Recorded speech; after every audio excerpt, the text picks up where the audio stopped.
May 20th, 2022. Good morning. Drugs made in labs now cause most U.S. overdoses. 100,000 deaths for much of human history. People got their drugs from nature.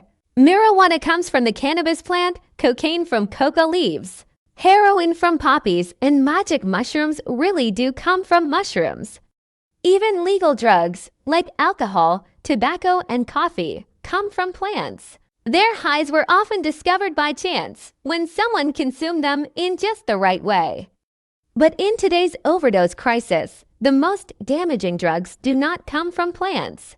They are synthetic and manufactured in a lab, usually requiring no plants at all. Last year, fentanyl, the synthetic opioid, caused more overdose deaths than any other drug has in a single year. The second deadliest drug was meth, which is also produced in labs, the kind you might have seen in Breaking Bad. Together, fentanyl and meth helped make 2021 the worst year for drug overdoses in U.S. history. The full-year death toll topped 100,000 for the first time, the CDC reported last week. Both drugs have proliferated so quickly because they are synthetic. Traffickers prefer synthetics because they can make and ship the drugs around the world more quickly and discreetly. Cartels no longer need a large, exposed field with dozens of workers to mass-produce drugs.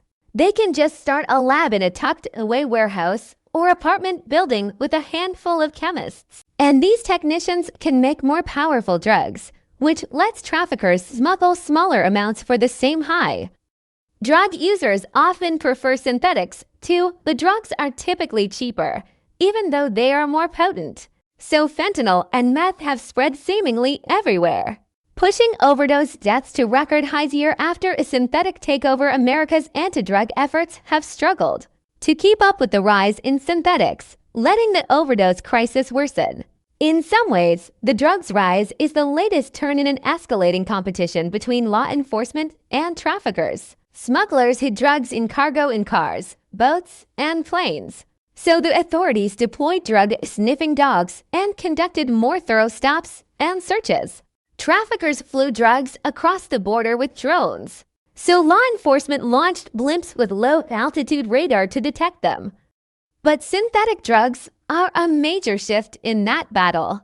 Regina LaBelle, the former acting drug czar for President Biden, told me their rise was her office's worst nightmare. The traditional war on drugs largely focused on stopping the flow of drugs grown on farms. It did not work perfectly, but it had a significant effect. One expert estimated that prohibition increased the price of heroin and cocaine by 10 to 20 times, so users were less likely or able to buy them. The impact is likely smaller for synthetic drugs because they are easier to make and smuggle. With synthetics, the authorities may not even know what to look for.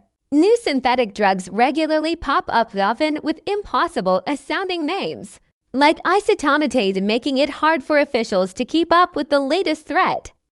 Many experts now argue that the U.S. needs to fight the addiction crisis by investing in alternative strategies that focus more on expanding treatment and on harm reduction than on reducing the supply of drugs. At the rate that overdose deaths are increasing, the alternatives may be the only option. For more, drug users are mixing opioids and stimulants in more dangerous combinations known as speedballs and goofballs. The latest news: war in Ukraine, the body of a Russian soldier in Vilkivka, Ukraine. Finbar O'Reilly for the New York Times. The Senate approved $1 billion in emergency aid for Ukraine. President Biden is expected to sign it into law. The money would bring total U.S.